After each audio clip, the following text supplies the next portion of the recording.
तो सब लोग ब्रेक से वापस आ चुके होंगे। तो चलो बच्चे, अब हम लोग करने जा रहे हैं क्वेश्चन नंबर 7। तो क्वेश्चन नंबर 7 आप लोग ओपन कर लीजिएगा। तो मेरे को यहाँ पे दे रखा है ABC were in partnership sharing profit and losses in the ratio of 3:2:1। The balance sheet of the firm as on 31 March 2016 was as under. Capital account के बैलेंसेस मेरे को दे रखे हैं। तो ए का बैलेंस है 1,50,000 रुपीज, बी का है 1 लाख रुपीज, सी का है 50,000 रुपीज। तो टोटल कैपिटल का बैलेंस आ रहा है 3 lakh rupees. Sundry creditors 40,000 rupees. बच्चे मेरे को यहाँ पे गुडविल दे रखी है 40,000 रुपीज, तो मैंने यहाँ पे गुडविल को अंडरलाइन कर लिया कि ये मेरे को डिस्ट्रीब्यूट करना पड़ेगा। फिर fixtures 30,000 rupees, stock 1,70,000 rupees, sundry debtors 90,000 rupees, cash 10,000 rupees. A on account of ill health gave notice that he wished to retire from the firm. A retirement agreement was therefore entered as on 31st March 2016, the terms of which were as follows. The profit and loss account for the year ended 31st March 2016, which showed a net profit of rupees 42,000, was to be reopened. B was to be credited with 6,000 as bonus in consideration of the extra work which had devolved upon him during the year. The profit sharing ratio was to be revised, and the revised ratio is to be 2:3:1 as and from 1st April 2015. Goodwill was to be valued at 2 years purchase of the average profit of 5 years. Profits for the 5 years ending on 31st March were as under. तो बच्चे मेरे को यहाँ पे profits दे रखे हुए हैं। तो 2012 15,000 rupees, 2013 23,000 rupees, 2014 25,000 rupees, 2015 35,000 rupees, 2016 42,000 rupees. फिर मेरे को दे रखा है fixtures are to be valued at rupees 39,800 and a provision of 2% was to be made for doubtful debts and the remaining assets were to be taken at their book value.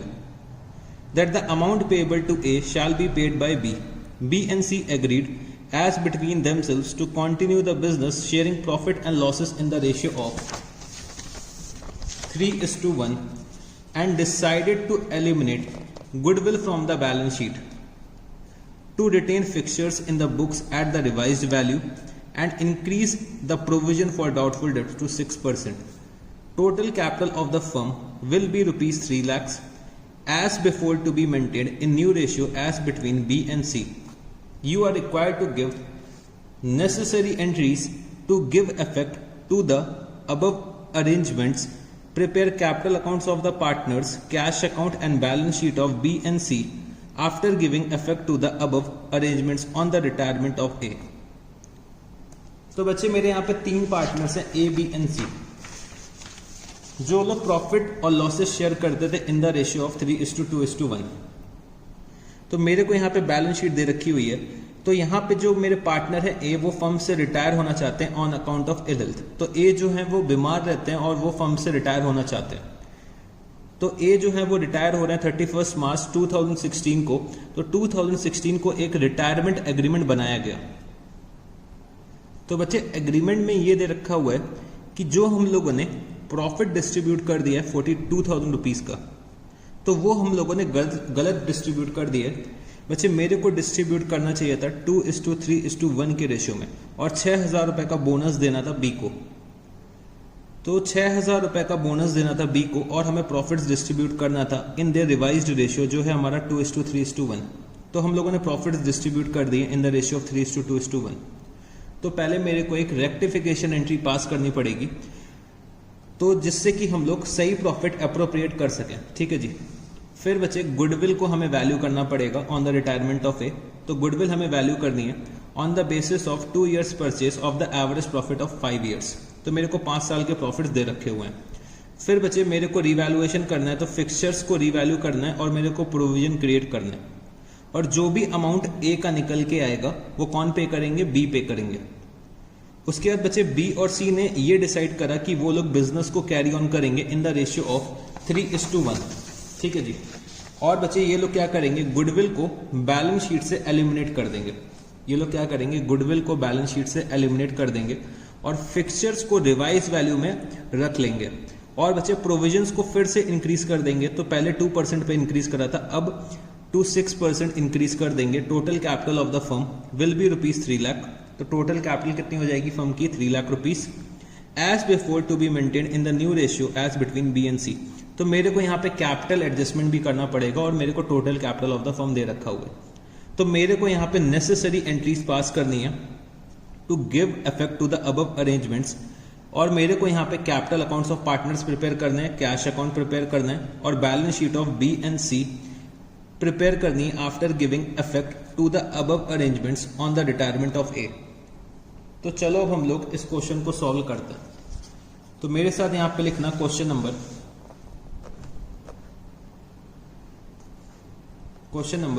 7। तो बच्चे यहां पे ए जो है वो फर्म से retire हो गए, ए जो है वो यहां पे फर्म से रिटायर हो रहे हैं।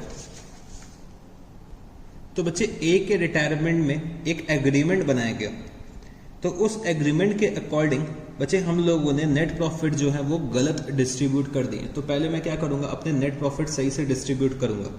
तो मैंने यहां पे क्या लिखा, वर्किंग नोट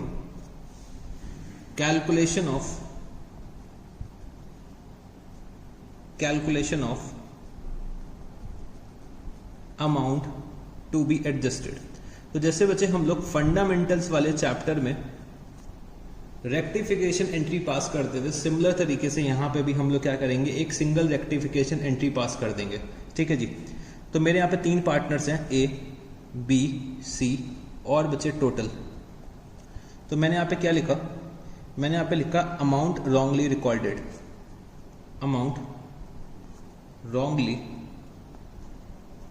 रिकॉर्डेड। तो बच्चे हम लोगों ने प्रॉफिट्स को गलत तरीके से रिकॉर्ड कर लिए, हम लोगों ने प्रॉफिट्स को रिकॉर्ड करे बच्चे 3:2:1 के रेशियो में। मेरे प्रॉफिट्स कितने थे, 42,000 रुपीज के। तो ये मैंने रिकॉर्ड किस रेशियो में करें, 3:2:1 के रेशियो में रिकॉर्ड करें। तो ये मैंने गलत तरीके से प्रॉफिट्स रिकॉर्ड कर लिए। तो 42,000 को अगर मैं 3:2:1 के रेशियो में डिस्ट्रीब्यूट करता हूँ तो ये कितना आ जाएगा, 21,000 रुपीज, 14,000 रुपीज और बच्चे 7,000 रुपीज। फिर मैंने यहां पे लिखा amount which should have been recorded, तो बच्चे हमें पहले क्या करना था, बोनस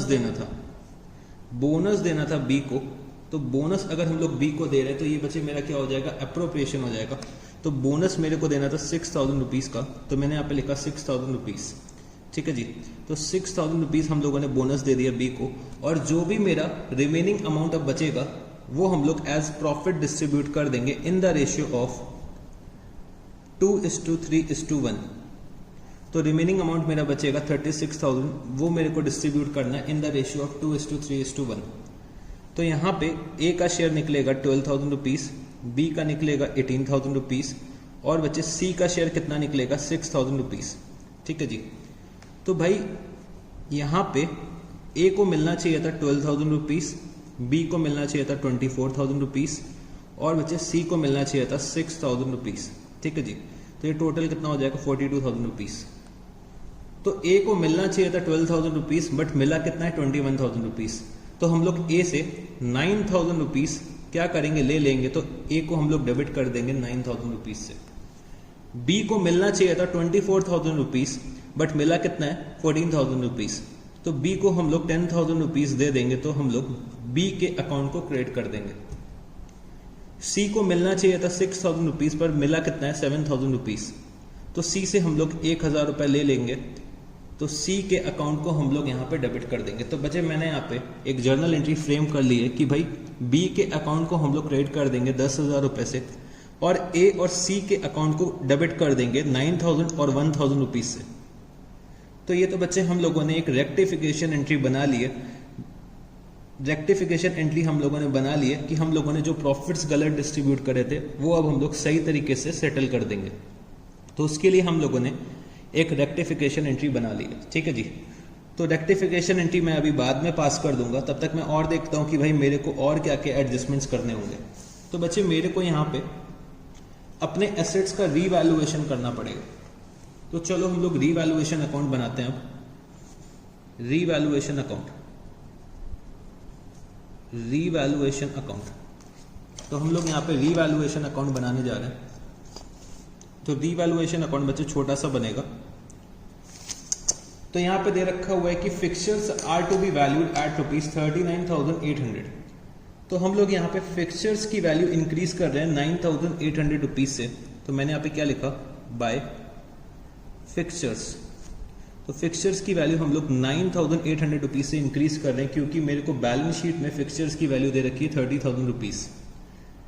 फिर बच्चे हमें प्रोविजन मेंटेन करना है at the rate of 2% on sundry debtors. तो मैंने यहाँ पे क्या लिखा, to provision for doubtful debts. तो मेरे को 90,000 का 2% प्रोविजन मेंटेन करना है। ये कितना हो जाएगा, 1800 रुपीज। ये हो जाएगा बच्चे 1800 रुपीज। तो मेरे को रीवैल्यूएशन से रिलेटेड सिर्फ यही दो एडजस्टमेंट्स दे रखी थी। तो मेरा यहाँ पे रीवैल्यूएशन का प्रॉफिट आ जाएगा। तो अगर हम लोग क्रेडिट साइड का टोटल करते हैं तो क्रेडिट साइड का टोटल 9800 आएगा, डेबिट का भी यही टोटल होना चाहिए। तो मेरा प्रॉफिट कितना आ रहा है, 8000 रुपीज। तो ये हम लोग ए, बी और सी में डिस्ट्रीब्यूट कर देंगे। तो मैंने यहाँ पे क्या लिखा, to A's capital account, to B's capital account और बचे टू सीज कैपिटल अकाउंट। तो प्रॉफिट आ रहा है मेरा 8000 रुपीज। तो ये हम लोग डिस्ट्रीब्यूट कर देंगे इन द रेशियो ऑफ 2:3:1। तो बच्चे हम लोगों ने रेशियो यहाँ पे एग्री करा है कि भाई अब हम लोग 2:3:1 फॉलो करेंगे फ्रॉम 1 अप्रैल 2015। तो बच्चे अब इस रेशियो का कोई रेलेवेंस नहीं रह जाएगा। ठीक है जी, मैंने यहाँ पे एक एग्रीमेंट के थ्रू एंटर कर लिया, मतलब मैंने एग्रीमेंट के थ्रू एग्री कर लिया है कि अब हम लोग ये रेशियो फॉलो करेंगे। तो बच्चे इस रेशियो का अब कोई रेलेवेंस नहीं रह जाएगा। ठीक है जी, तो मेरे को यहाँ पे डिस्ट्रीब्यूट करना है profit in the ratio of 2:3:1, मतलब 2/6, 3/6 और बच्चे 1/6। तो मेरा प्रॉफिट कितना आ रहा है, 8000 रुपीज। 8000 रुपीज को अगर मैं डिस्ट्रीब्यूट करता हूँ तो ये बच्चे मेरा आ जाएगा 1333 और बच्चे ये मेरा आ जाएगा 2667 और ये मेरा आ जाएगा 4000 रुपीज। तो ए, बी और सी का शेयर आ रहा है 2667, 4000 रुपीज और 1333। तो हमने यहाँ पे रीवैल्यूएशन अकाउंट भी बना लिया। तो चलो अब हम लोग पार्टनर्स के कैपिटल अकाउंट बनाते हैं। ठीक है जी, तो मैंने यहाँ पे क्या लिखा, कैपिटल अकाउंट। तो कैपिटल अकाउंट बच्चे मेरा मेन सॉल्यूशन का पार्ट होगा।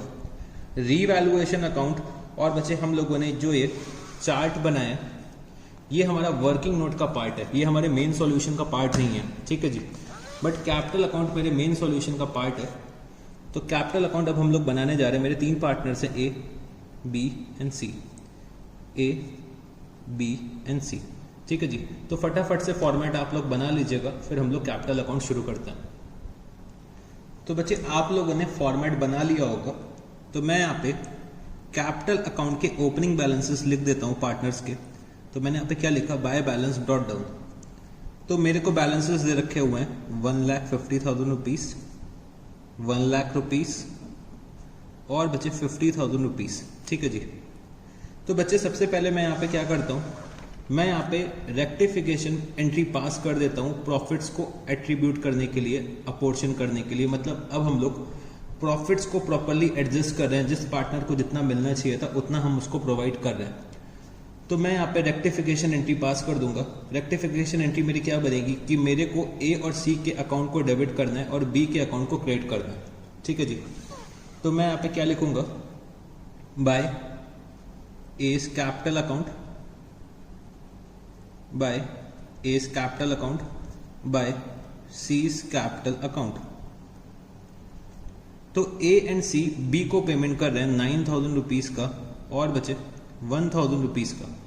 ठीक है जी, फिर मैं यहाँ पे इसकी करस्पॉन्डिंग एंट्री दिखा दूंगा to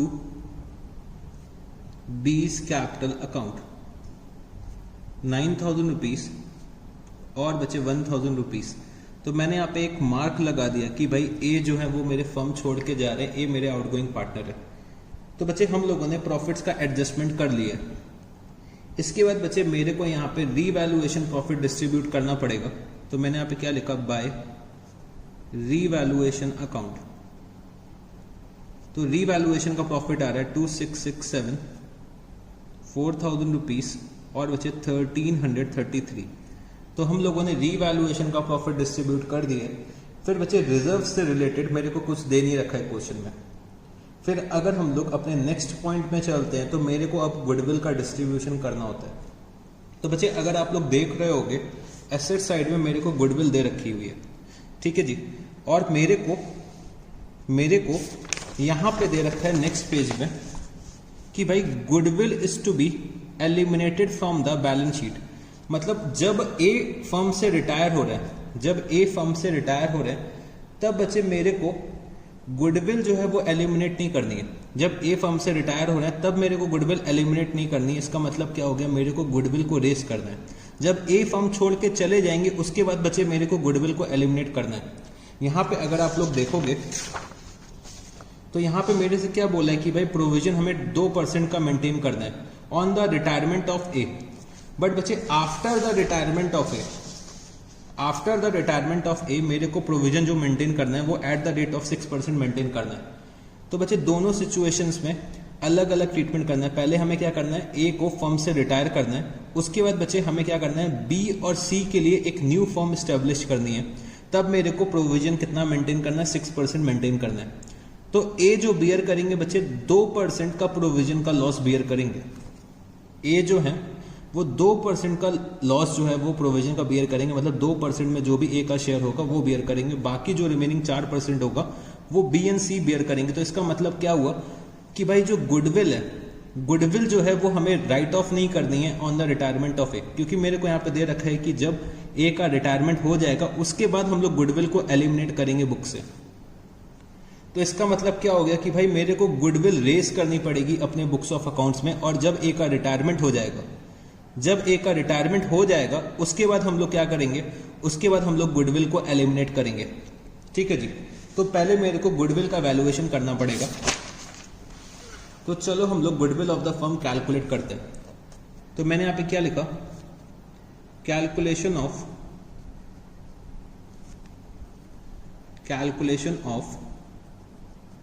goodwill of the firm, calculation of goodwill of the firm. तो बच्चे मेरे को गुडविल का जो वैल्यूएशन करना है वो हमें करना है on the basis of 2 years purchase of the average profit of 5 years। तो मैंने यहाँ पे क्या लिखा, goodwill is equal to average profit of 5 years into number of years of purchase. तो मेरे 5 साल के एवरेज प्रॉफिट्स मेरे को कैलकुलेट करने हैं। तो 15,000 rupees plus 23,000 rupees plus 25,000 rupees plus 35,000 rupees plus 42,000 rupees divided by 5। और बचे मेरे को number of years of purchase दे रखा है 2। तो अगर हम लोग एवरेज प्रॉफिट यहाँ पे निकालते हैं तो एवरेज प्रॉफिट मेरा कितना आ जाएगा, फटाफट से मेरे को कैलकुलेट करके आप लोग बताइए। तो एवरेज प्रॉफिट मेरा यहाँ पे आ रहा है 28,000 रुपीज।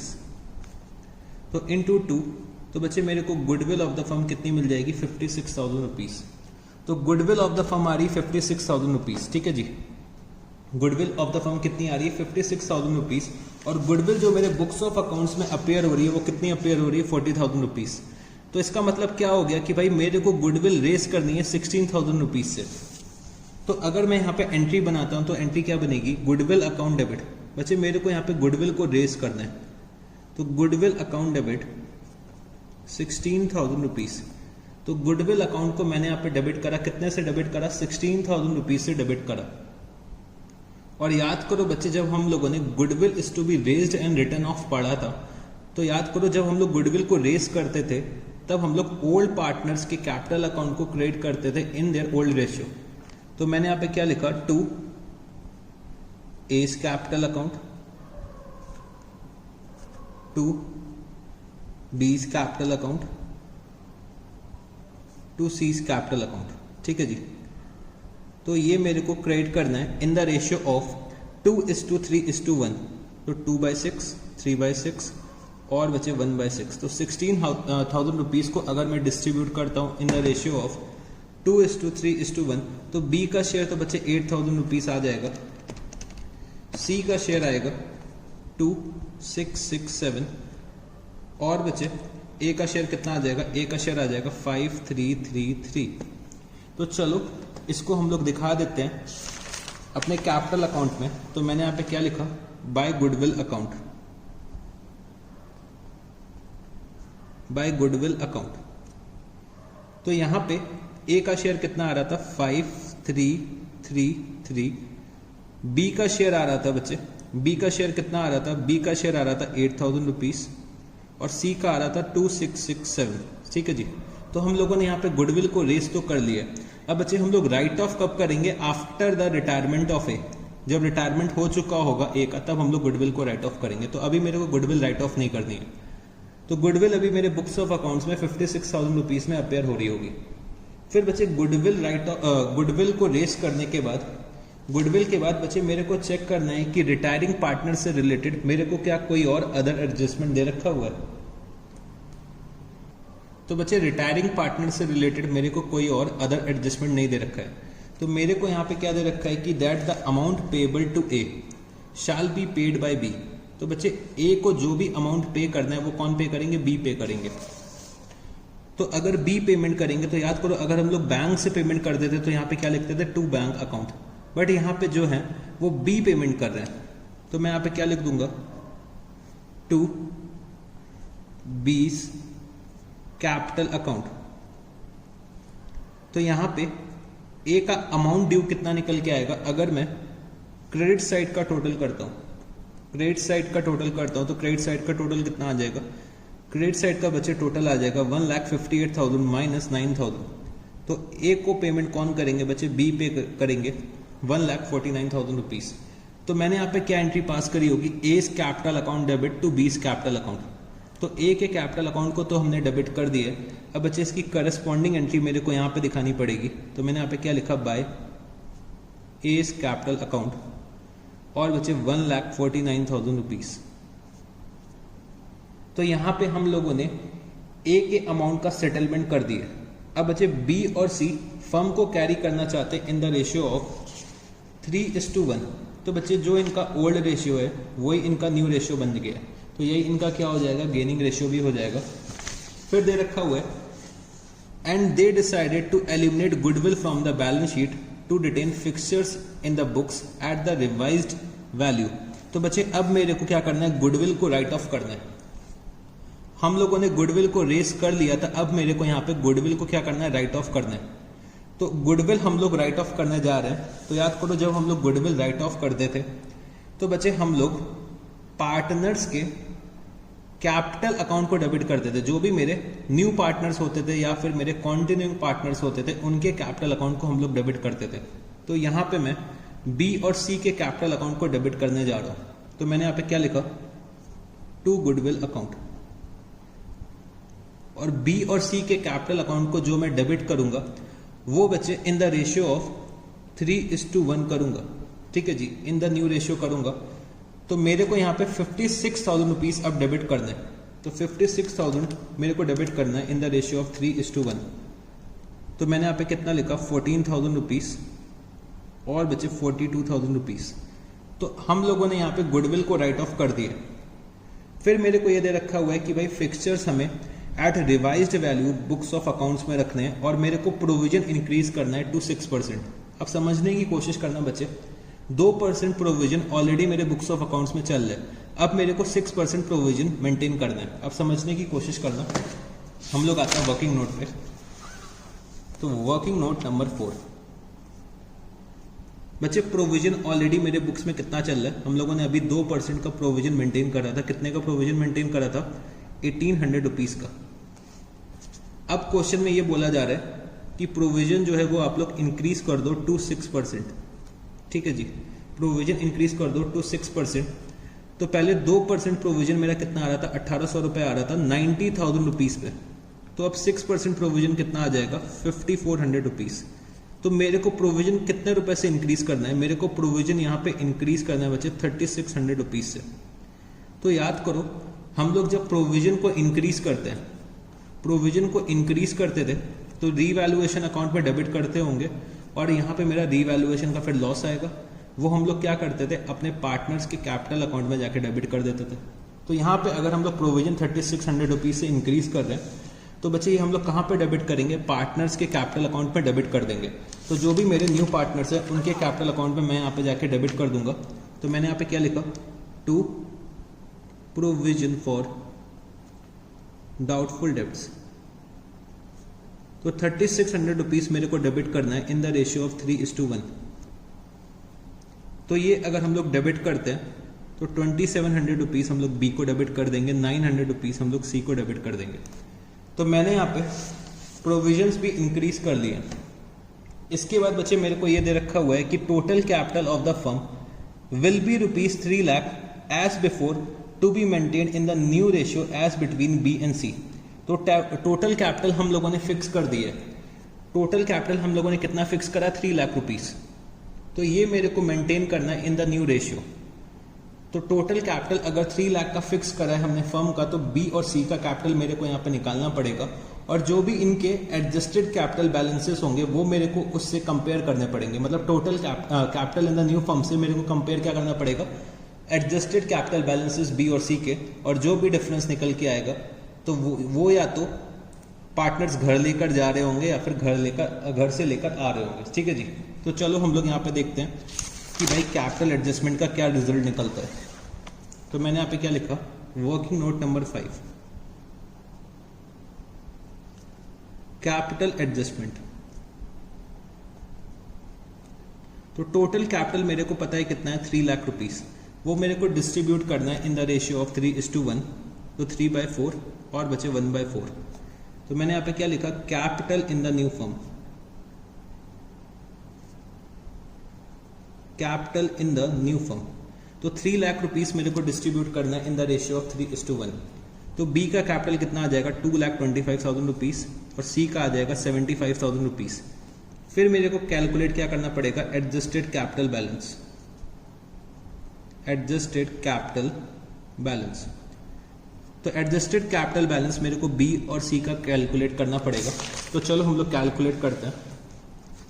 तो बी का बैलेंस कितना आ जाएगा बच्चे, अगर मैं बी के क्रेडिट साइड का टोटल करता हूँ, बी के अगर मैं क्रेडिट साइड का टोटल करता हूँ तो कितना आएगा, 1 lakh plus 9,000 plus 1,000 plus 4,000 plus 8,000 plus 1,49,000 minus 42,000 minus 2,700। तो बच्चे यहाँ पे बी का एडजस्टेड कैपिटल बैलेंस कितना आ रहा है, 2,26,300 रुपीज, 2,26,300 रुपीज। सिमिलरली हम लोग क्या करते हैं, यहाँ पे सी का बैलेंस कैलकुलेट कर लेते हैं। तो सी का बैलेंस कितना आएगा, अगर हम लोग सी का टोटल करते हैं तो कितना आएगा, ये 50,000 rupees plus 1,333 plus 2,667 minus 1,000 minus 14,000 minus 900। तो सी का यहाँ पे एडजस्टेड कैपिटल बैलेंस बचे आ रहा है 38,100 रुपीज, 38,100 रुपीज। ठीक है जी। तो बी का कैपिटल होना चाहिए फर्म में कितना, 2,25,000 रुपीज, बट है कितना, 2,26,300 रुपीज। तो बी का कैपिटल 1,300 रुपीज से क्या है, एक्सेस है।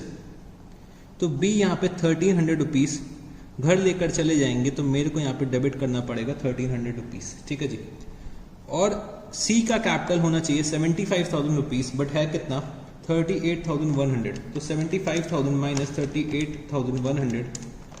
तो सी घर से लेकर कितना आएंगे, 36,900 रुपीज। तो सी का कैपिटल क्या है, शॉर्ट है, तो सी अपने घर से 36,900 रुपीज लेकर आएंगे। ठीक है जी। तो चलो मैं यहाँ पे कैपिटल अकाउंट में इसका ट्रीटमेंट दिखा देता हूँ। तो मैंने यहाँ पे क्या लिखा, by cash account, by cash account. तो सी जो हमारे हैं वो घर से लेकर आ रहे हैं 36,900 रुपीज, और बी जो है वो घर लेकर जा रहे हैं कितना, बी घर लेकर जाएंगे 1,300 रुपीज। ठीक है जी। तो बच्चे हम लोगों ने यहाँ पे कैपिटल अकाउंट जो है पार्टनर का, कैपिटल अकाउंट जो है पार्टनर का वो बना लिया है। अब मेरे को यहाँ पे बैलेंसेस कैलकुलेट करने हैं। तो बैलेंसेस मेरे को ऑलरेडी पता है। तो मैंने यहाँ पे क्या लिखा, to balance carry down, 2,25,000 rupees and 75,000 rupees. ठीक है जी। तो यहाँ पे अगर हम लोग टोटल लिखते हैं तो टोटल कितना आ जाएगा, ए का आ जाएगा 1,58,000 रुपीज़, 1,58,000 रुपीज़। बी का अगर हम लोग टोटल लिखते हैं तो बी का टोटल कितना आ जाएगा, बी का टोटल बचे आ जाएगा 2,71,000 रुपीज़, 2,71,000 रुपीज़। सी का अगर हम लोग टोटल करते हैं तो सी का टोटल कितना आ जाएगा बच्चे, सी का टोटल आ जाएगा 90,900 रुपीज़, 90,900 रुपीज़। तो हम लोगों ने यहाँ पे पार्टनर के कैपिटल अकाउंट बना लिए। अब मेरे को यहाँ पे कैश अकाउंट बनाना है और साथ ही साथ balance sheet of new firm बनानी है। ठीक है जी। तो चलो ये भी बना लेते हैं, फिर हम लोग जनरल एंट्रीज भी पास कर देंगे। तो मैंने यहाँ पे क्या लिखा, कैश अकाउंट, कैश अकाउंट। तो मैंने यहाँ पे लिखा to balance brought down. Cash account का बैलेंस मेरे को कितना दे रखा हुआ है, तो मेरे को यहाँ पे बैलेंस दे रखा है 10,000 रुपीज़। फिर बच्चे सी जो है वो घर से कितना लेकर आ रहे हैं, तो मैंने यहाँ पे क्या लिखा, टू सीज कैपिटल अकाउंट 36,900। और बी जो है वो हमारे घर लेकर पैसा जा रहे हैं, तो मैंने यहाँ पे क्या लिखा, बाय बीस कैपिटल अकाउंट। तो ये कितना आ जाएगा 1,300 रुपीज़। ठीक है जी। और मेरा क्लोजिंग बैलेंस कैश का कितना आ जाएगा, तो मैंने यहाँ पे क्या लिखा, बाय बैलेंस कैरीड डाउन। तो बच्चे बैलेंस कैरीड डाउन मेरा यहाँ पे कितना आएगा, तो अगर हम लोग टोटल करते हैं तो ये मेरा आ रहा है 46,900, 46,900। ठीक है जी। तो बैलेंस आ जाएगा 45,600 रुपीज़। ठीक है जी। फिर अब मेरे को balance sheet of new firm बनानी है, तो मैंने यहाँ पे क्या लिखा, balance sheet of new firm, balance sheet of new firm as at 31st March 2016। Balance sheet of new firm as at 31st March 2016। तो मेरे को यहाँ पे बैलेंस शीट बनानी है। तो बच्चे बैलेंस शीट बनाने के लिए मेरे को अपनी प्रीवियस बैलेंस शीट को बेस बनाना पड़ेगा। तो मैंने यहाँ पे क्या लिखा, कैपिटल अकाउंट, कैपिटल अकाउंट बच्चे बी और सी। तो बी का बैलेंस है 2,25,000 रुपीज़, सी का है कितना 75,000 रुपीज़। टोटल कितना हो गया 3 लाख रुपीज़। तो कैपिटल अकाउंट का बैलेंस कितना हो गया 3 लाख रुपीज़। ठीक है जी। फिर sundry creditors,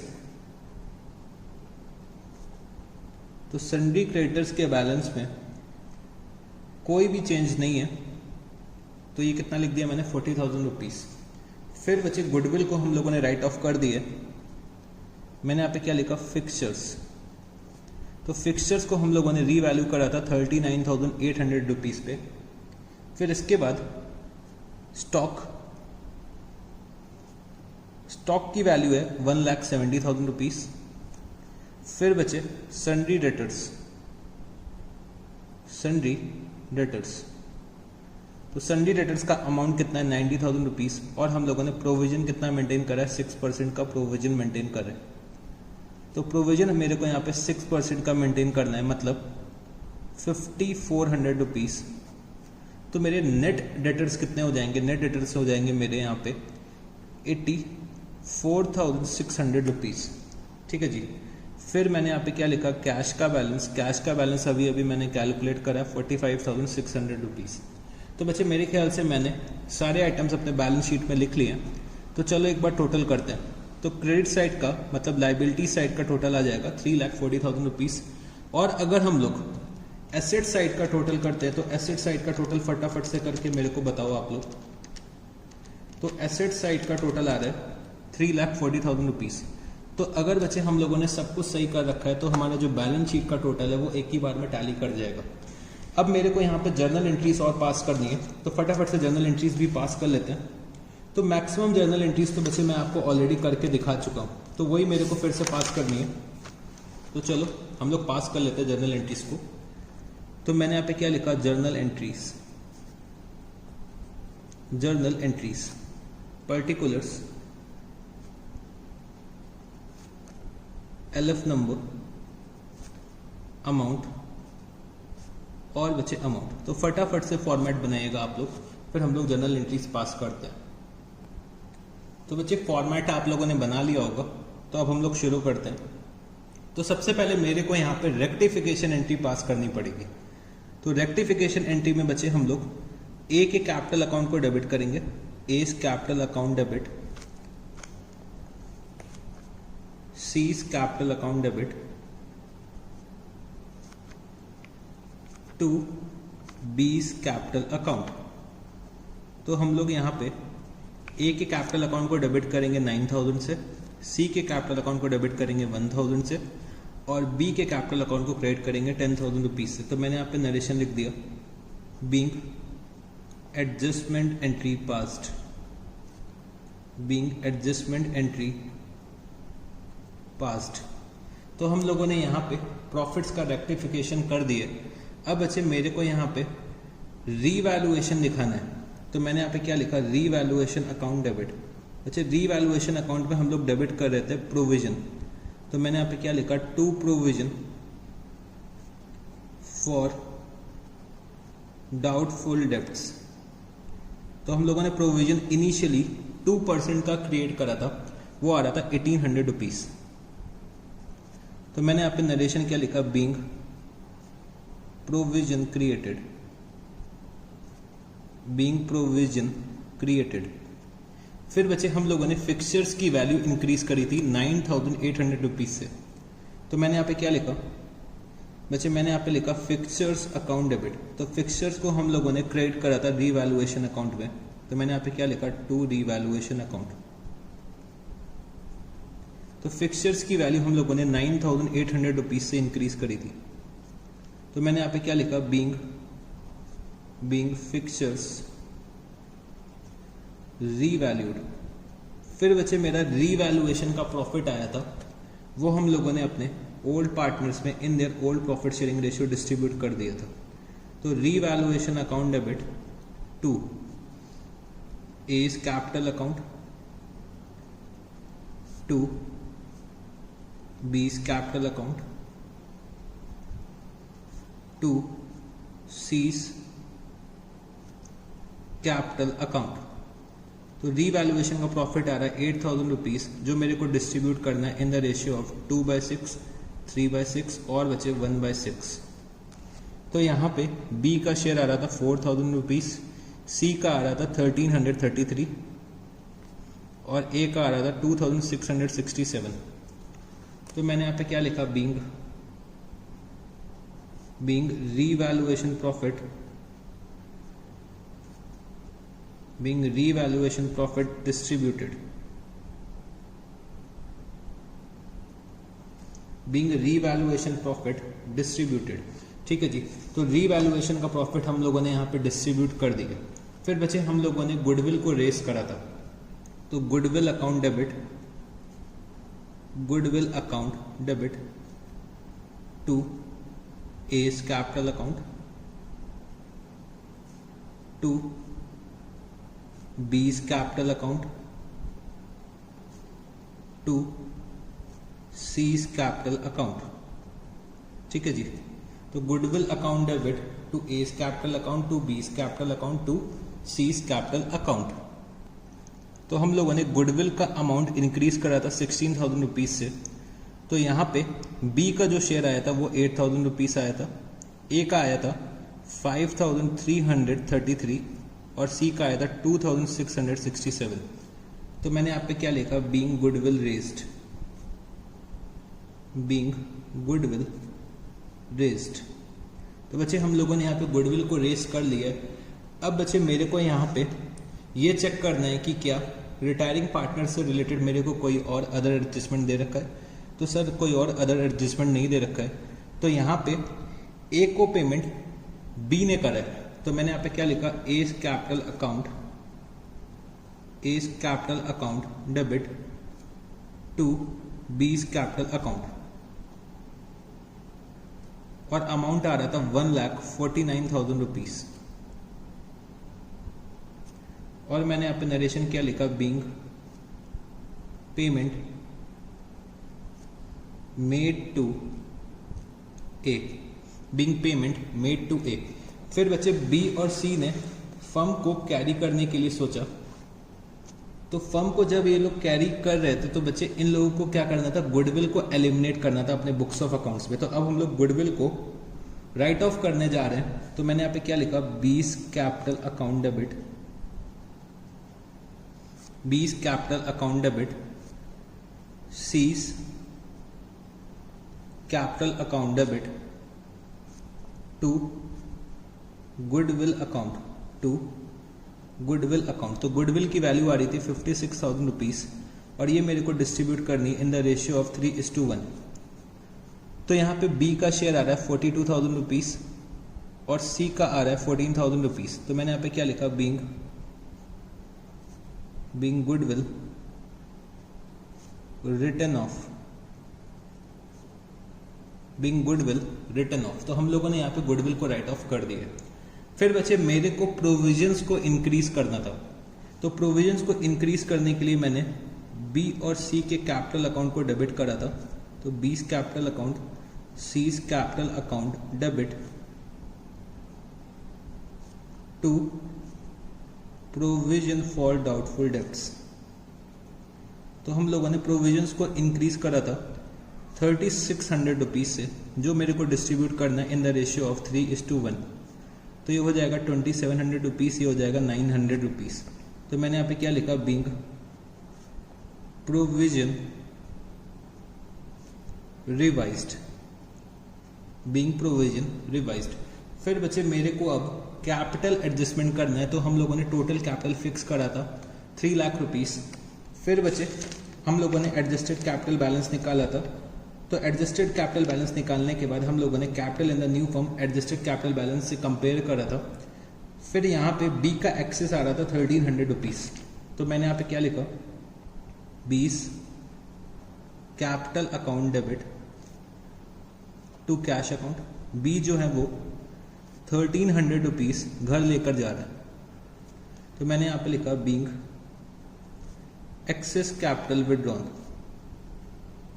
being excess capital withdrawn. फिर बच्चे C जो है वो घर से कैश लेकर आ रहा है।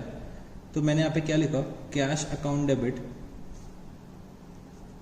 To C's capital account. तो C यहाँ पे कैश लेकर आ रहे थे 36,900 रुपीज, 36,900 रुपीज। तो मैंने यहाँ पे क्या लिखा, मैंने यहाँ पे लिखा being shortfall in capital met by C। तो बच्चे हम लोगों ने यहाँ पे सारी जर्नल एंट्रीज पास कर ली हैं। तो हमारा जो क्वेश्चन नंबर 7 था वो यहाँ पे कंप्लीट हो जाता है। तो चलो बच्चे अब हम लोग चलते हैं अपने नेक्स्ट क्वेश्चन में। तो क्वेश्चन नंबर 7 काफ़ी अच्छा क्वेश्चन था। ऐसा क्वेश्चन आप लोग एक्सपेक्ट कर सकते हो कि भाई एग्जाम में आ सकता है, ठीक है जी। तो इसको इम्पोर्टेंट आप लोग मार्क कर सकते हैं। तो क्वेश्चन नंबर 7 हमारा हो गया। अब हम लोग चलते हैं अपने नेक्स्ट क्वेश्चन में, ठीक है जी। तो नेक्स्ट क्वेश्चन अब आप लोग ओपन करिएगा, क्वेश्चन नंबर, तो बच्चे क्वेश्चन नंबर 10। तो क्वेश्चन नंबर 10 में मेरे को क्या दे रखा हुआ है, K, L and M are partners sharing profit and losses in the ratio of 5:3:2. Due to illness, L wanted to retire from the firm on 31st March 2015 and admit his son N in his place. Capital accounts K, L और M के balances दे रखे हैं मेरे को 40,000, 60,000, 30,000 rupees. Total कितना हो जाएगा 1,30,000 rupees. फिर बच्चे रिजर्व्स दे रखा है। तो मैंने यहाँ पे रिजर्व्स को अंडरलाइन कर लिया कि ये मेरे को डिस्ट्रीब्यूट करना पड़ेगा 50,000 rupees. Trade payables 20,000 rupees. Goodwill बच्चे मेरे को यहाँ पे दे रखी है, तो गुडविल मेरे को यहाँ पे डिस्ट्रीब्यूट करनी पड़ेगी 30,000 रुपीज। तो मैंने इसको भी अंडरलाइन कर लिया। Fixtures 20,000 rupees. Trade receivables 50,000 rupees. Inventories 50,000 rupees. Cash and bank balance 50,000 rupees. On the retirement of L, assets were revalued. Goodwill rupees 50,000. Furniture 10,000 rupees. Inventory in trade 30,000 rupees. 50% of the amount due to L was paid off in cash and the balance was retained in the firm as capital of N. On admission of new partner, goodwill has been written off. M is paid off. Is extra balance to make capital proportionate. You are required to give necessary journal entries, balance sheet of Messer K, M and N as on 1st April 2015 capital account of partners. ठीक है जी।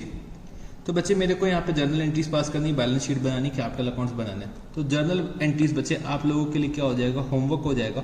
मैं आपको यहाँ पे revaluation account बना के दिखाऊंगा, capital account बना के दिखाऊंगा, बैलेंस शीट बना के दिखाऊंगा, बट जर्नल एंट्रीज इस क्वेश्चन में आपको होमवर्क पे करनी होगी।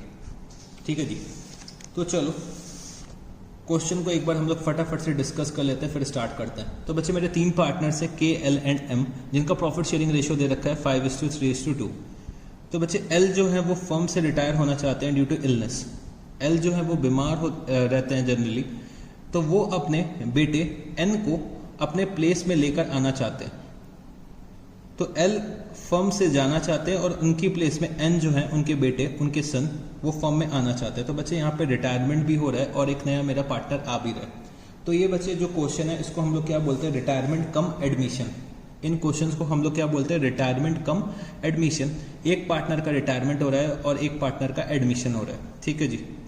तो रिटायरमेंट पे ये एग्री करा गया है कि भाई गुडविल जो है वो 50,000 रुपीज़ की होगी, फर्नीचर 10,000 रुपीज़ की होगी, इन्वेंट्री 30,000 रुपीज़ की होगी। 50% हम लोग एल को पेमेंट कर देंगे और जो रिमेनिंग 50% होगा वो कैपिटल ऑफ एन बन जाएगा। ठीक है जी। फिर एडमिशन ऑफ न्यू पार्टनर में हम लोग गुडविल को राइट ऑफ कर देंगे, M is paid off extra balance to make capital proportionate. तो हमें यहाँ पे कैपिटल एडजस्टमेंट भी करना पड़ेगा नेसेसरी। ठीक है जी। अब यहाँ पे एक बात समझना, गुडविल इन लोगों ने बोला है कि भाई एडमिशन ऑफ न्यू पार्टनर में हम लोग गुडविल को राइट ऑफ करेंगे, बट समझने की कोशिश करो बच्चे, हम लोगों को गुडविल जो राइट ऑफ करनी पड़ेगी, यहाँ पे हम लोग goodwill raise and write off नहीं कर सकते बच्चे। Goodwill raise and write off इस क्वेश्चन में हम लोग नहीं कर सकते, क्योंकि अगर हम लोग रेस एंड राइट ऑफ करेंगे, भाई जो हमारा न्यू पार्टनर है एन, तो वो क्यों लॉस बियर करेगा भाई गुडविल का। जो गुडविल अगर हम लोग राइट ऑफ कर रहे हैं उसके कैपिटल अकाउंट में हम लोग कैसे डेबिट कर सकते हैं भाई। एन जो है वो आज के डेट में पार्टनर बन रहा है, तो हम लोग गुडविल का अमाउंट कैसे उसके अकाउंट में डेबिट कर सकते हैं। या तो हम लोग ये करें कि भाई गुडविल को अगर रेस करना है तो सिर्फ और सिर्फ हम लोग यहाँ पे गुडविल को डेबिट करेंगे के और एम के अकाउंट में। ठीक है जी। के और एम के अकाउंट में डेबिट करेंगे, एक तरीका ये होता है रेस करने का। बट एन के अकाउंट में हम लोग कभी भी राइट ऑफ नहीं कर सकते, क्योंकि भाई एन थोड़ी ना इसके हकदार है। अगर हम लोग गुडविल राइट ऑफ करेंगे तो फिर भाई हमें रिजर्व्स भी देने चाहिए एन को। तो हमें क्या करना पड़ेगा, गुडविल को राइट ऑफ कर देना पड़ेगा जैसे ही मेरे पार्टनर रिटायर हो रहे हैं फर्म में। और गुडविल ऑफ द फर्म मेरे को दे रखी 50,000 रुपीज़। ठीक है जी। तो चलो हम लोग क्वेश्चन को स्टार्ट करते हैं। तो हम लोग रिटायरमेंट से शुरू करते हैं। तो रिटायरमेंट से पहले शुरू करते हैं, तो मेरे को यहाँ पे रीवैल्यूएशन अकाउंट बनाना पड़ेगा। Revaluation account, revaluation account. तो चलो बच्चे फटाफट से हम लोग रीवैल्यूएशन अकाउंट बनाते हैं। तो मेरे को एक छोटा सा रीवैल्यूएशन अकाउंट बनाना है। तो रीवैल्यूएशन के लिए मेरे को दे रखा हुआ है कि भाई फर्नीचर की जो वैल्यू है वो कितनी है, 10,000 रुपीज़ है। फर्नीचर की जो वैल्यू है वो कितनी है, 10,000 रुपीज़ है। तो मेरे को यहाँ पे फर्नीचर की जो वैल्यू दे रखी है बच्चे, ये फिक्सचर जो है वो फर्नीचर एंड फिक्सचर है। ठीक है जी। तो कंफ्यूज मत होना कि हमें भाई फर्नीचर नहीं दे रखा हुआ है बैलेंस शीट में। तो ये फिक्सचर्स मेरा फर्नीचर एंड फिक्सचर्स है। तो 20,000 रुपये की वैल्यू दे रखी है बैलेंस शीट में। और बच्चे मेरे को इसकी वैल्यू कितने पे लेकर आनी है, 10,000 रुपये पे लेकर आनी है। तो भाई हमें क्या करना पड़ेगा, 10,000 रुपये फर्नीचर में राइट ऑफ करना पड़ेगा। तो मैंने यहाँ पे क्या लिखा, to furniture account 10,000 rupees. To furniture account 10,000 rupees. तो हम लोगों ने फर्नीचर में 10,000 रुपीज़ राइट ऑफ कर दिया। फिर बच्चे इन्वेंट्री इन ट्रेड मेरे को वैल्यू कितने पे करना है, 30,000 रुपीज़ में। तो मेरे को इन्वेंट्रीज में भी राइट ऑफ करना पड़ेगा। टू इन्वेंट्रीज अकाउंट मेरे को यहाँ पे राइट ऑफ कितना करना पड़ेगा, 20,000 रुपीज़। ठीक है जी। इन्वेंट्री मेरी बैलेंस शीट में आ रही है 50,000 रुपीज़ में, और मेरे को शो कितने पे करना है, 30,000 रुपीज़ में शो करना है। तो मेरे को इन्वेंट्रीज 20,000 रुपीज़ से राइट ऑफ करनी पड़ेगी। तो बच्चे मेरे को रीवैल्यूएशन से रिलेटेड इतना ही दे रखा है। तो हम लोग यहाँ पे रीवैल्यूएशन के लॉस को कैलकुलेट करेंगे। तो रीवैल्यूएशन का लॉस मेरा कितना आ जाएगा, तो रीवैल्यूएशन का लॉस मेरा आ जाएगा 30,000 रुपीज़। 30,000 रुपीज़। तो मैंने यहाँ पे क्या लिखा, बाय के capital account by L's capital account. तो रीवैल्यूएशन का लॉस हम लोग अपने ओल्ड पार्टनर्स में ओल्ड प्रॉफिट शेयरिंग रेशियो में डिस्ट्रीब्यूट कर देंगे। तो बच्चे के, एल एंड एम, तो case capital account, else capital account और बच्चे एम्स कैपिटल अकाउंट, इनका प्रॉफिट शेयरिंग रेशियो कितना है 5:3:2। तो 5/10, 3/10 और बच्चे 2/10। लॉस है 30,000 रुपीज़ का, ये हम लोगों को डिस्ट्रीब्यूट करना है 5:3:2 के रेशियो में। तो ये कितना आ जाएगा 6,000, ये बच्चे आ जाएगा 9,000 रुपीज़ और ये हो जाएगा 15,000 रुपीज़। ठीक है जी। तो हम लोगों ने यहाँ पे रीवैल्यूएशन का लॉस कैलकुलेट कर लिया है। अब मेरे को पार्टनर्स के कैपिटल अकाउंट बनाने हैं, तो मैंने यहाँ पे क्या लिखा, कैपिटल अकाउंट। तो बच्चे अब मेरे को यहाँ पे 4 पार्टनर्स के कैपिटल अकाउंट बनाने होंगे, के, एल, एम एंड एन। तो बच्चे एल जो है वो फर्म छोड़ के जा रहे हैं और एन मेरे जो न्यू पार्टनर है वो फर्म में आ रहा है। तो मेरे को यहाँ पे 4 पार्टनर्स के कैपिटल अकाउंट बनाने पड़ेंगे। तो मैंने यहाँ पे क्या लिखा, के, एल, एम एंड एन, के, एल, एम एंड एन। तो फटाफट से आप लोग फॉर्मेट बना लीजिएगा, फिर हम लोग स्टार्ट करते हैं। तो बच्चे आप लोगों ने फॉर्मेट बना लिए होंगे। तो मैंने यहाँ पे क्या लिखा, ओपनिंग बैलेंस लिख दिया कैपिटल अकाउंट का, मैंने यहाँ पे लिखा बाय बैलेंस ब्रॉट डाउन। तो मैंने यहाँ पे कितना लिखा भाई, ओपनिंग बैलेंसेस दे रखे थे 40,000, 60,000 और बचे 30,000 रुपीज़। फिर बचे सबसे पहले मेरे को रीवैल्यूएशन का लॉस ट्रांसफर करना पड़ेगा। तो मैंने यहाँ पे लिखा to revaluation account, to revaluation account. Revaluation का लॉस आ रहा है 15,000 रुपीज़, 9,000 रुपीज़ और बचे 6,000 रुपीज़। तो रीवैल्यूएशन का लॉस मैंने यहाँ पे लिख दिया है। फिर बचे रीवैल्यूएशन के बाद मेरे को अपने रिजर्व्स को ट्रांसफर करना पड़ता है ओल्ड पार्टनर्स में ओल्ड प्रॉफिट शेयरिंग रेशियो में।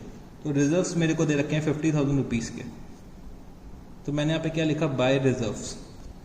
तो रिजर्व्स मेरे को 50,000 रुपीज़ के दे रखे हैं, वो मेरे को डिस्ट्रीब्यूट करना है इन द रेशियो ऑफ 5:3:2। तो 50,000 रुपये को अगर मैं डिस्ट्रीब्यूट करता हूँ तो एम का शेयर बनेगा 10,000, एल का बनेगा 15,000 और बच्चे के का कितना बनेगा 25,000 रुपीज़। तो हम लोगों ने यहाँ पे रिजर्व्स को भी डिस्ट्रीब्यूट कर दिया है। बच्चे रिजर्व्स के बाद हमें क्या करना होता है, गुडविल का डिस्ट्रीब्यूशन करना होता है। तो मेरे बुक्स ऑफ अकाउंट्स में गुडविल अपेयर हो रही है। तो मैंने गुडविल को पहले राइट ऑफ कर दिया टू गुडविल अकाउंट। तो गुडविल अपेयर हो रही है 30,000 रुपीज़ पे। तो 30,000 रुपीज़ मेरे को राइट ऑफ करना है इन द रेशियो ऑफ 5:3:2। तो अगर हम लोग ये राइट ऑफ करते हैं तो ये कितना आएगा 6,000, 9,000 और बचे 15,000 रुपीज़। तो हम लोगों ने यहाँ पे गुडविल को भी राइट ऑफ कर दिया। अब बच्चे मेरे को यहाँ पे गुडविल का डिस्ट्रीब्यूशन करना होगा। अब बच्चे समझने की कोशिश करना, यहाँ पे मेरे जो पार्टनर हैं एल जो है वो फर्म छोड़ के जा रहे हैं, एन जो है वो उनके प्लेस में आ रहे हैं। तो एल जो सेक्रीफाइस करेंगे वो बच्चे एन गेन करेंगे। एल जितना भी सेक्रीफाइस करेंगे उतना क्या करेंगे, एन गेन करेंगे। तो मेरे को यहाँ पे के, एल और एम का प्रॉफिट शेयरिंग रेशियो क्या दे रखा है 5:3:2 दे रखा है। तो मेरे को न्यू रेशियो नहीं बताया गया। तो न्यू रेशियो क्या बनेगा, न्यू रेशियो बचे बनेगा के, एन और एम का, मतलब एल की जगह कौन आ रहे हैं, एन आ रहे हैं, उनके बेटे आ रहे हैं। तो अगर उनकी जगह पे एन आ रहे हैं तो भाई इनका भी तो प्रॉफिट शेयरिंग रेशियो, मतलब एन का जो प्रॉफिट शेयरिंग रेशियो होगा वो एल के बराबर होगा। मतलब इनका जो नया प्रॉफिट शेयरिंग रेशियो होगा वो क्या होगा 5:3:2 होगा। मतलब K:N:2M कितना होगा 5:3:2 और के, एल एंड एम का कितना था 5:3:2। तो यहाँ पे अगर देखोगे तो के और एम का प्रॉफिट शेयरिंग रेशियो सेम है। के और एम का प्रॉफिट शेयरिंग रेशियो सेम है, उनके रेशियो में चेंज नहीं आ रहा है। ठीक है जी। बट एल जो है वो फर्म छोड़ के जा रहे हैं। तो एल कितना सेक्रीफाइस कर रहे होंगे, एल सेक्रीफाइस कर रहे होंगे 3/10 और 3/10 अगर एल सेक्रीफाइस कर रहे हैं तो यहाँ पे गेन कौन कर रहा है, गेन कर रहे हैं बच्चे, गेन यहाँ पे एन कर रहे हैं कितना 3/10। तो एन यहाँ पे एल को पेमेंट करेंगे गुडविल के शेयर का, एन यहाँ पे एल को पेमेंट करेंगे किसका, गुडविल का शेयर। जो भी एल का गुडविल का शेयर निकल के आएगा कौन पेमेंट करेगा, एन पेमेंट करेंगे, क्योंकि एन गेन कर रहे हैं, किससे गेन कर रहे हैं, एल से गेन कर रहे हैं। तो मैंने यहाँ पे क्या लिखा, by N's capital account, by N's capital account. तो बच्चे एल का गुडविल का शेयर कितना बनेगा, तो 50,000 rupees goodwill of the firm है। और बच्चे एल जो सेक्रीफाइस कर रहे हैं वो कितना सेक्रीफाइस कर रहे हैं, 3/10 सेक्रीफाइस कर रहे हैं। तो 15,000 रुपीज़ यहाँ पे एल को मिल जाएगा। कौन पेमेंट कर रहे हैं, एन कर रहे हैं, तो इसकी करस्पॉन्डिंग एंट्री मेरे को यहाँ पे दिखानी पड़ेगी टू एल्स कैपिटल अकाउंट। कितना, 15,000 रुपीज़। 15,000 रुपीज़ मैंने यहाँ पे लिख दिया, ठीक है जी। तो हम लोगों ने यहाँ पे गुडविल का भी डिस्ट्रीब्यूशन कर दिया। फिर गुडविल के डिस्ट्रीब्यूशन के बाद बच्चे यहाँ पे मेरे को चेक करना है कि क्या रिटायरिंग पार्टनर से रिलेटेड मेरे को कोई और अदर एडजस्टमेंट दे रखा है।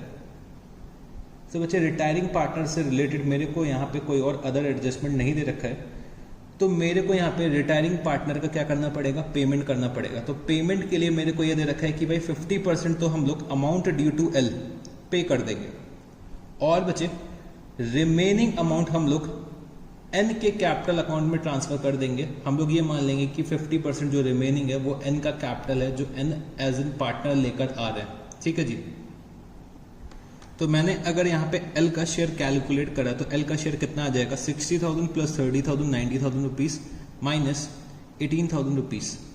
तो एल का पेमेंट निकल रहा है 72,000 रुपीज़ का। तो भाई 50% तो हम लोग क्या करेंगे, पेमेंट कर देंगे, और जो रिमेनिंग 50% होगा वो हम लोग कहाँ पे ट्रांसफर कर देंगे, एन के कैपिटल अकाउंट पे। तो 72,000 रुपीज़ में से कैश में हम लोग पेमेंट कितना कर रहे हैं, कैश में पेमेंट हम लोग 50% कर देंगे, मतलब 36,000 रुपीज़, और जो रिमेनिंग 36,000 रुपीज़ बचेगा वो हम लोग एन के कैपिटल अकाउंट में ट्रांसफर कर देंगे। तो मैंने यहाँ पे क्या लिखा, 36,000 रुपीज़, और इसकी करस्पॉन्डिंग एंट्री मैंने यहाँ पे लिख दी by L's capital account 36,000 rupees, ठीक है जी। तो एन यहाँ पे कैपिटल लेकर आ चुके हैं फर्म में। तो बच्चे अब मेरे को चेक करना है कि जो मेरे कॉन्टिन्यूइंग पार्टनर्स होंगे, जो भी मेरे कॉन्टिन्यूइंग पार्टनर्स होंगे के, एम एंड एन, तो इनसे रिलेटेड क्या मेरे को कोई और अदर एडजस्टमेंट दे रखी है। तो बच्चे मेरे को यहाँ पे कैपिटल्स को प्रोपोर्शनेट करना है, कैपिटल्स को मेरे को प्रोपोर्शनेट करना है इन the new profit sharing ratio. तो मेरे को यहाँ पे एडजस्टेड कैपिटल बैलेंसेस पार्टनर्स के कैलकुलेट करने पड़ेंगे। तो मेरे को total capital of the new firm मिलेगा। तो टोटल कैपिटल मेरे को on the basis of adjusted capital balances of continuing partners calculate करना पड़ेगा। फिर जो भी टोटल कैपिटल आएगा, टोटल कैपिटल को मैं न्यू प्रॉफिट शेयरिंग रेशियो में डिस्ट्रीब्यूट करूंगा, और बच्चे मैं एक्सेस या फिर शॉर्टफॉल कैलकुलेट कर लूंगा। तो चलो अब हम लोग चलते हैं वर्किंग नोट पे। तो बच्चे अब मेरे को कैपिटल एडजस्टमेंट करना है। तो कैपिटल एडजस्टमेंट के लिए मेरे को क्या दे रखा हुआ है कि भाई M is paid off his extra balance to make capital proportionate. तो मेरे को सिर्फ एम का कैपिटल एडजस्ट करना है। एम का जो कैपिटल है वो प्रॉफिट शेयरिंग रेशियो में लेकर आना है। मेरे को कोई और पार्टनर का कैपिटल एडजस्ट नहीं करना है, सिर्फ और सिर्फ एम का कैपिटल एडजस्ट करना है। तो मैंने यहाँ पे क्या लिखा, वर्किंग नोट। तो बच्चे ये मेरा वर्किंग नोट जो हम लोग बनाने जा रहे हैं वो हम लोग किसका बनाने जा रहे हैं, कैपिटल एडजस्टमेंट ऑफ एम। अब यहाँ पे समझने की कोशिश करना, इनका एडजस्टेड कैपिटल बैलेंस कितना आ रहा है। अगर आप लोग एडजस्टेड कैपिटल बैलेंस कैलकुलेट करोगे, एडजस्टेड कैपिटल बैलेंस अगर आप लोग कैलकुलेट करोगे, किसका कैलकुलेट करेंगे बच्चे, के, एम और बच्चे एन। अगर इनका एडजस्टेड कैपिटल बैलेंस कैलकुलेट करोगे तो के का कितना आ जाएगा भाई, के का क्रेडिट का कितना टोटल आ रहा है 65,000 रुपीज़ माइनस 30,000 रुपीज़। तो ये कितना हो जाएगा 35,000 रुपीज़, ठीक है जी। फिर अगर मैं एम का कैलकुलेट करता हूँ तो 40,000 माइनस 12,000 ये कितना हो जाएगा 28,000 रुपीज़। एन का कितना हो जाएगा 36 माइनस 15 21,000 रुपीज़। तो ये इनके कैपिटल बैलेंसेस आ रहे हैं। तो अगर मैं इनका कैपिटल रेशियो कैलकुलेट करता हूं, कैपिटल रेशियो क्या बनेगा, अगर मैं कैपिटल रेशियो कैलकुलेट करता हूं तो बच्चे कैपिटल रेशियो यहां पे बन जाएगा, कैपिटल रेशियो यहां पे बनेगा 5:4:3, ठीक है जी, 5:4:3। बट अगर हम लोग इनका प्रॉफिट लॉस रेशियो देखते हैं, प्रॉफिट शेयरिंग रेशियो देखते हैं, तो प्रॉफिट शेयरिंग रेशियो क्या है 5, 2 and 3। तो भाई मेरे को एम का कैपिटल एडजस्ट करना है और एम का कैपिटल एडजस्ट करके प्रॉफिट शेयरिंग रेशियो में लेकर आना है।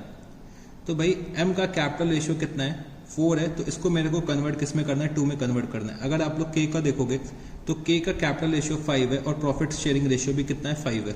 एन का कैपिटल रेशियो 3 है तो प्रॉफिट शेयरिंग रेशियो भी 3 है। तो मतलब के और एन जो है वो सही चल रहे हैं, उनका कैपिटल रेशियो ही is equal to profit sharing ratio है।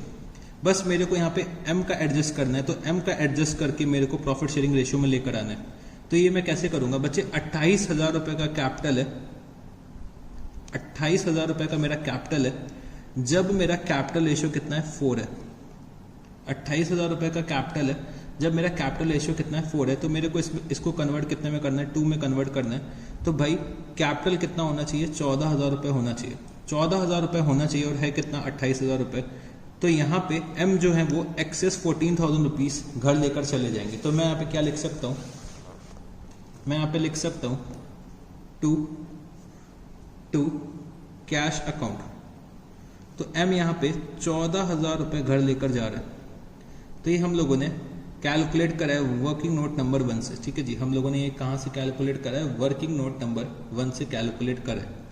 तो बस अब मेरे को यहाँ पे पार्टनर्स के बैलेंसेस दिखा देने। तो मैंने यहाँ पे क्या लिखा, 2 balance carried down.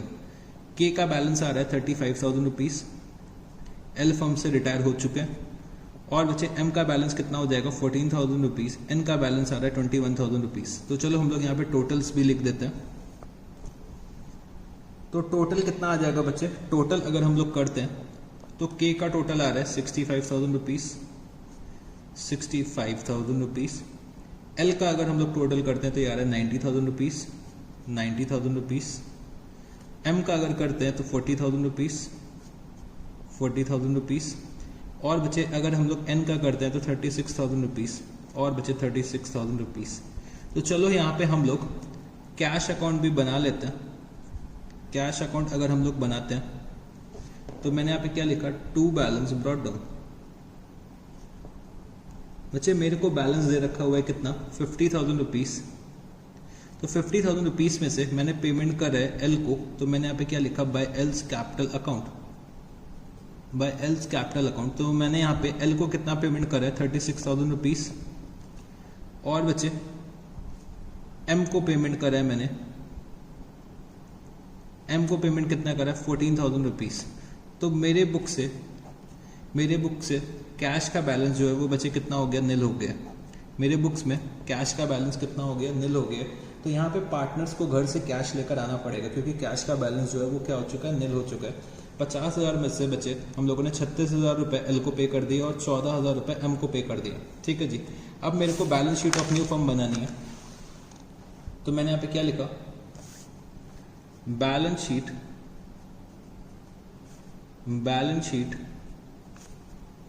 of new firm, balance sheet of new firm as at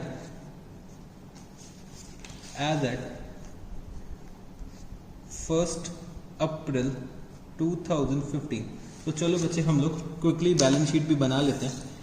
तो बैलेंस शीट बनाने के लिए मेरे को अपनी प्रीवियस बैलेंस शीट को बेस बनाना पड़ेगा, ठीक है जी। बैलेंस शीट बनाने के लिए मेरे को अपनी प्रीवियस बैलेंस शीट को बेस बनाना पड़ेगा। तो चलो बैलेंस शीट बनाते हैं। तो कैपिटल अकाउंट्स के, एम एंड एन। तो के का बैलेंस कितना है, 35,000 रुपीज, एम का है 14,000 रुपीज, एन का है कितना, 21,000 रुपीज। तो अगर मैं टोटल करता हूं तो ये कितना आ जाएगा, 70,000 रुपीज। फिर बचे ट्रेड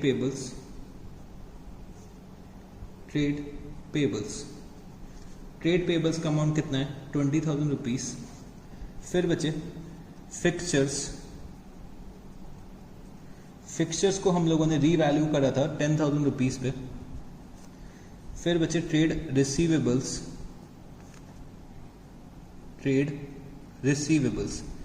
तो ट्रेड रिसीवेबल्स का अमाउंट कितना है, 50,000 रुपीज। फिर बचे इन्वेंट्रीज को हम लोगों ने रीवैल्यू करा था, 30,000 रुपीज पे। फिर बचे हमारा यहाँ पे जो कैश और बैंक का बैलेंस है वो निल हो गया। तो अगर हम लोग यहाँ पे बैलेंस शीट का टोटल करते हैं तो कितना आएगा, 90,000 रुपीज और बचे 90,000 रुपीज। तो अगर हम लोगों ने सब कुछ सही कर रखा है तो हमारा जो बैलेंस शीट का जो टोटल है वो बच्चे एक ही बार में टैली कर जाएगा। तो हम लोगों ने यहाँ पे क्वेश्चन नंबर 10 भी कंप्लीट कर लिया। तो क्वेश्चन नंबर 10 में जर्नल एंट्रीज पास करनी है, वो बच्चे आप लोगों को होमवर्क में करना होगा, ठीक है जी। तो चलो बच्चे, आज के लिए हम लोग इतना ही रखते हैं, फिर हम लोग मिलेंगे अपनी नेक्स्ट क्लास में। तो सर क्या आज हम लोगों को कोई होमवर्क नहीं मिलेगा? तो चलो बच्चे, आप लोग होमवर्क मांग रहे हो, तो चलो अब हम लोग होमवर्क भी नोट कर लेते हैं कि भाई आपको होमवर्क में कौन कौन से क्वेश्चंस करने होंगे। तो होमवर्क में मेरे को क्वेश्चंस करने होंगे क्वेश्चन नंबर 1, फिर बच्चे question number 5, question number 6, question number 8, फिर बचे question number 9, question number 11 and question number 12। तो इतने क्वेश्चंस आप लोगों को होमवर्क में करने हैं। और जो क्वेश्चंस मैंने आपको आज करवाए हैं, जो भी क्वेश्चंस मैंने आपको आज करवाए हैं, वो आपको एक बार खुद से ट्राई करना है, ठीक है जी। तो मैंने आपको आज 5 क्वेश्चंस करवाए, तो वो आपको एक बार खुद से भी ट्राई करना है, फिर उसके बाद आपको होमवर्क करना होगा ये सारे क्वेश्चंस, ठीक है जी। तो आज की क्लास काफ़ी इंपॉर्टेंट थी, और हमारी जो नेक्स्ट क्लास होगी वो बच्चे लास्ट क्लास होगी पार्टनरशिप की। तो नेक्स्ट क्लास में हम लोग अपना पार्टनरशिप जो है वो बच्चे पूरी तरह से कंप्लीट कर लेंगे। तो अगर मैं देखूं तो भाई पार्टनरशिप में हम लोगों ने बहुत ज़्यादा टाइम इन्वेस्ट करा है, पार्टनरशिप में हम लोगों ने बहुत ज़्यादा टाइम इन्वेस्ट करा है, और पार्टनरशिप से हमें उम्मीद होती है कि भाई 15 to 20 मार्क्स का पेपर आएगा पार्टनरशिप से। हमें ये एक्सपेक्टेड रहता है कि पूरी पार्टनरशिप से 15 से 20 मार्क्स का पेपर आ जाना चाहिए, ठीक है जी। तो पार्टनरशिप में हम लोगों ने बहुत टाइम डिवोट करा है, चाहे वो एडमिशन हो, चाहे वो रिटायरमेंट हो, चाहे वो डेथ ही क्यों ना, ठीक है जी। हम लोगों ने बहुत टाइम डिवोट करा है, इतने क्वेश्चंस प्रैक्टिस करें पार्टनरशिप के, तो इतने में हमारा 15 से 20 मार्क्स का जो भी एग्जाम में क्वेश्चन आएगा वो बच्चे हमारा क्या हो जाना चाहिए, कवर हो जाना चाहिए, क्योंकि हम लोगों ने सब कुछ पढ़ रखा है, कुछ भी नहीं छोड़ा है। अब आपके ऊपर है कि भाई आप लोग कितना ज़्यादा प्रैक्टिस करते हो, कितना ज़्यादा आप लोग रिटेन कर ले जाते हो, ठीक है जी। तो ये क्वेश्चंस आप लोगों को क्या करना है, होमवर्क में करने, फिर हम लोग नेक्स्ट क्लास में मिलेंगे, और नेक्स्ट क्लास में मैं आपको कुछ और क्वेश्चंस कराऊंगा। तो बच्चे ये जितने भी मिसलेनियस क्वेश्चंस है, ये सारे बहुत ज़्यादा इंपॉर्टेंट है, क्योंकि इनका जो लेवल है वो बच्चे नॉर्मल क्वेश्चन से बहुत ज़्यादा ऊपर है। तो अगर ऐसे क्वेश्चंस आते हैं और अगर आप लोग ये प्रैक्टिस करके नहीं जाओगे तो शायद एग्जाम में अटेम्प्ट ना कर पाओ फर्स्ट इंस्टेंस में। तो ये क्वेश्चंस आप लोगों को अच्छे से प्रैक्टिस करनी है, क्योंकि नॉर्मल क्वेश्चंस तो आप लोग कर ही लोगे, बट ये थोड़े से हायर लेवल के क्वेश्चंस है, तो ये आप लोगों को अच्छे से प्रैक्टिस करना है कि अगर एग्जाम में ऐसा क्वेश्चन आता है तो आप लोग अटेम्प्ट कर ले जाओ, ठीक है जी। तो हम लोग मिलते हैं अपनी नेक्स्ट क्लास में। नेक्स्ट क्लास में हम लोग अपना मिसलेनियस क्वेश्चंस का जो टॉपिक है, मिसलेनियस क्वेश्चंस को हम लोग कंप्लीट कर लेंगे, फिर हम लोग नेक्स्ट क्लास के बाद एक और नया चैप्टर शुरू करेंगे, ठीक है जी। तो चलो फिर आज के लिए हम लोग इतना रखते हैं, इतना क्वेश्चंस आप लोग होमवर्क में कर लीजिएगा। इसके अलावा अगर आपको कोई भी डाउट है तो आप लोग मेरे से पूछ सकते हैं। तो चलो guys, thank you, see you, tata, good night, bye bye.